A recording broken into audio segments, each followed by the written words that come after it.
Something different, so come and be different in me. Hello everybody, it's LaTanya Nixon with Changed. This is October, and of course this is Breast Cancer Awareness Week. Month. And so I've got on my breast cancer awareness earrings, and I've decided to wear some pink today, just in honor of breast cancer awareness.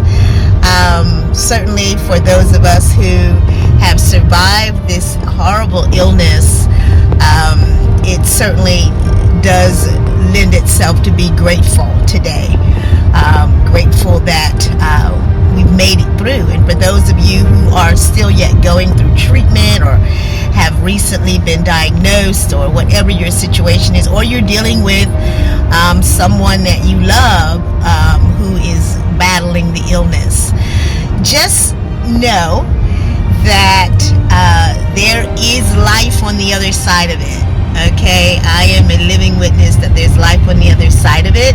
There's beautiful life on the other side of it. And I kind of want to speak to that a little bit today.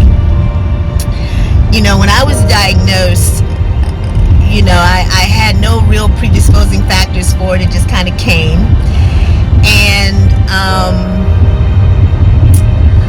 I was really, like I say, shocked for sure. And immediately things began to happen, right? I wasn't in any pain or anything like that initially. And honestly, didn't really start having issues with pain until they started bothering with me, right? When I had to go get additional testing done, and I had to have surgery, and I had to have radiation, and then of course the god-awful chemo.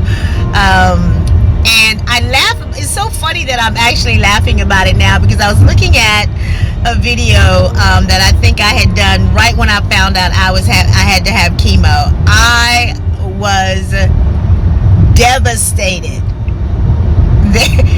There are just no words to how I was feeling that day. I was so scared. I was so scared, because I had heard such terrible things about the treatment, the chemo treatment. I heard such terrible things. And at the time, my hair was really, really long and healthy and just beautiful. And, because I had locks, and I loved my locks. My locks literally had become a part of my personality. I did such creative things with my locks, and then to know that they were going to fall out, and oh my goodness, I was just so terrified. And then, not to mention locks, just the treatment itself, I didn't know what to really expect. I didn't know if it was going to be very painful. I didn't know what the side effects were going to be. I was just terrified. I'll just be completely honest with you. And I'm a woman of faith, but I got to be honest. Because there's no need in pretending like this stuff is not scary. And I don't care what nobody says. There is an element of fear. Now, as a woman of faith, I got over it. I certainly did. And I began to apply my faith appropriately. But initially, I was frightened. And I don't mind admitting that. And I think not admitting it and trying to act like it wasn't a problem, or it wasn't a concern, is really, I don't know, to me just kind of artificial. And maybe there are some people that, they hear the word cancer, they have no fear, or they have no concerns. Kudos to you, but for the rest of the majority of the world, hearing about cancer and hearing about chemotherapy, radiation, and all these foreign things that you have no concept about, that's entering into your life at a transitional time in your life. I just started a new job, for God's sake, and not even a month in, I'm telling my boss, hey, I found out I got cancer. Hey, I'm gonna have to be away for weeks. Hey, I'm gonna have, and God bless his heart, he's been so supportive. The entire team has been supportive, and I appreciate it, but it was just so overwhelming. And to now be on the other side of that, where I went through chemo, and I'm not gonna lie, it was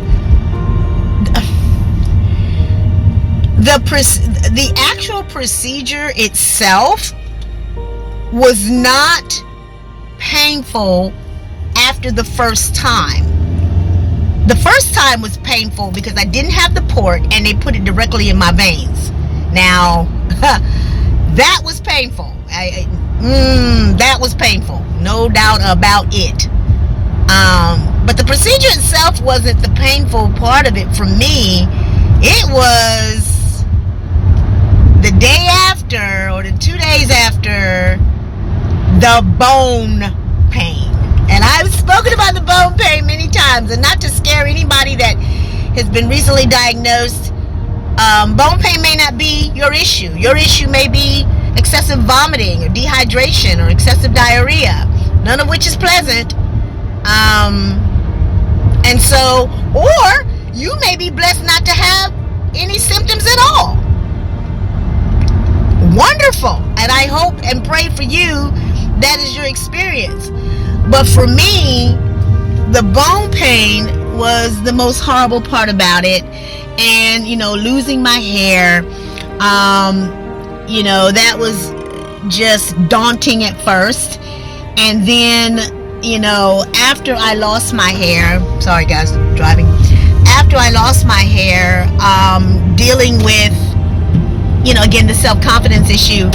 But then what was amazing about losing my hair was my beauty as a person began to shine even that much more.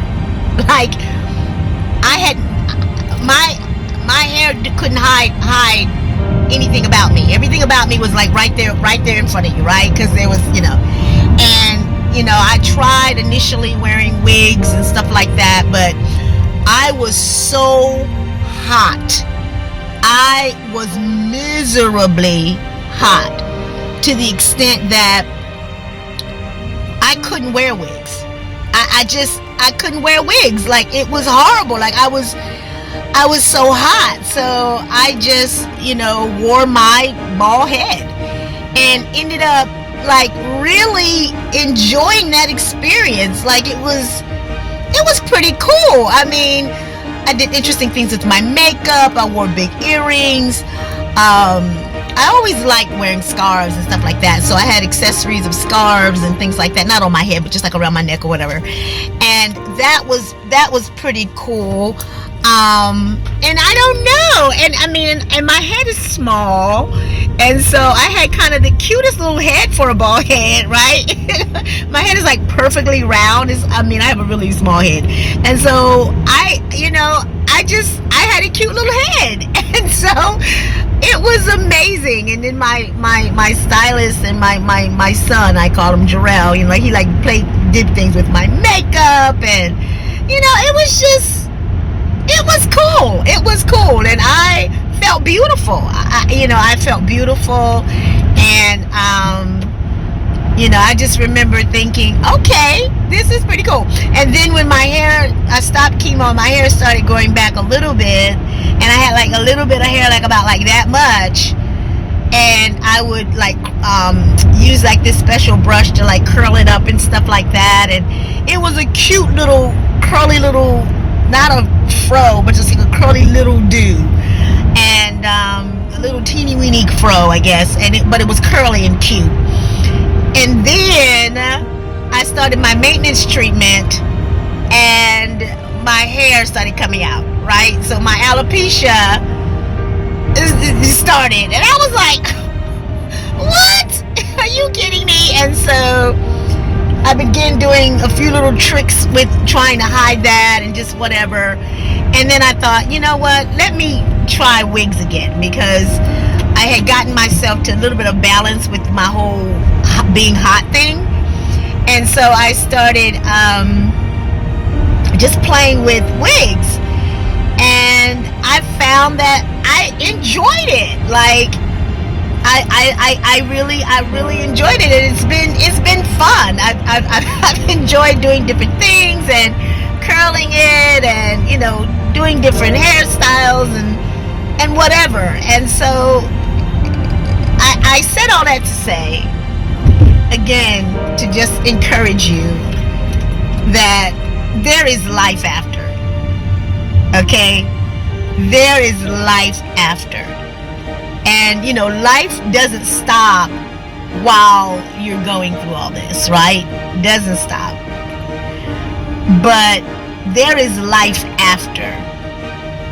There is life after your diagnoses and after your treatments, and you will be all right. And on those days when you feel really bad, and on those days when your confidence is really taking a hit, you don't feel as pretty as you did, or your body is going through all kinds of changes, and you can't get a grasp on it. And even as a woman of faith, you're struggling with, God, I'm just trying to hold on here, but what do I do now? Again, make sure your inner circle is tight. I talk about that all the time. And then give what you can't control to God. Give it to Him and let it go. Because it's not your fault. More than likely, it's not your fault that you got cancer. And even if there was, your lifestyle depicted that you put yourself at risk for getting the illness, you got it now. And you can't beat yourself up about what was or what happened. The best you can do is live your best life. Enjoy your life. Enjoy your family and your friends. Like, really enjoy your family and your friends. And enjoy your career, whatever you do. I love what I do. I love what I do. I love helping students. I love building teams. I love solving problems. I love being able to be at the table to make decisions that impact people's lives. That is so fulfilling for me. It's not about, Dr. Nixon or Vice President Nixon. I did all I did to be, as far as my education is concerned, as far as my job experience is concerned, I did all I did to be able to be more impactful. The whole Dr. Nixon thing, it's a nice perk for sure. But it really wasn't for me. It was to be able to bring something to the table, be respected as I'm coming to the table in the position in which I found myself in, and being able to be impactful on a level that brought me joy. And that is what it has been for me. That is what it has been. And I've been so blessed by it. I mean, when I tell you I have been so blessed by my job and my career, helping students and impacting families and building teams. Like, I enjoy my staff. I enjoy building up my staff. I enjoy watching them grow and develop. I enjoy them getting along.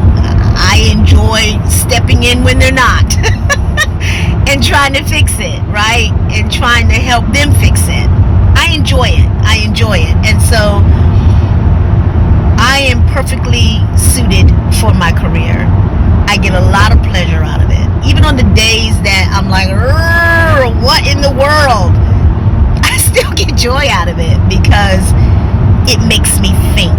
And I'm a very intense thinker. I'm a very intense strategist. I think a lot and I strategize a lot.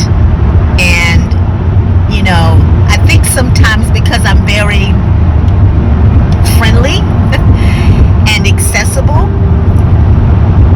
people confuse that probably for weakness or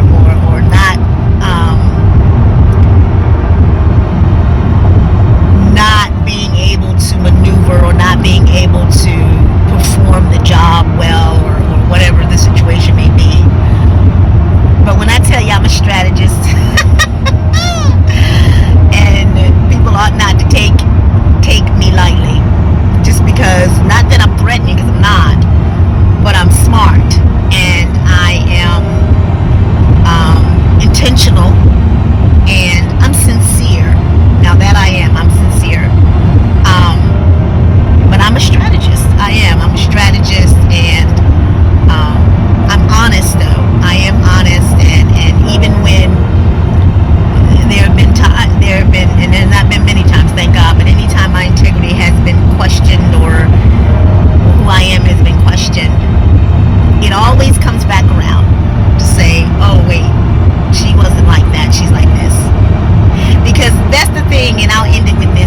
that you have to remember, and I don't know how this shifted here, but that's okay. You have to remember who you are and whose you are and how you were raised and your character, and you just live.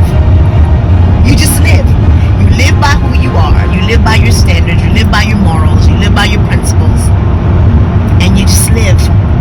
And anything and anyone who misjudges you or, categorizes you in the wrong space or accuses you of something or misjudges you or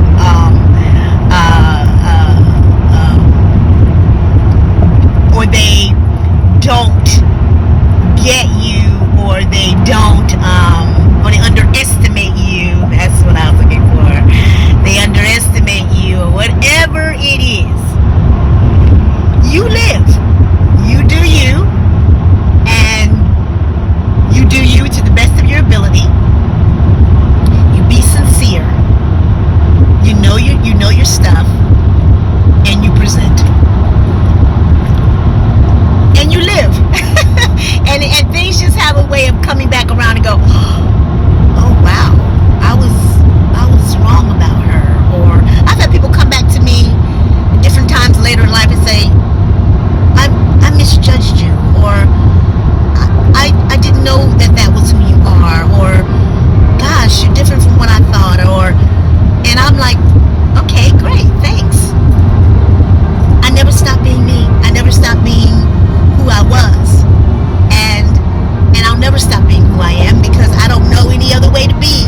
Trying to be somebody you're not is exhausting. Okay, and so I'll end it now because it's going a lot longer than what I anticipated. So, but anyway, have an amazing day. Celebrate October as Breast Cancer Awareness Month. And again, if you are a breast cancer survivor, congratulations.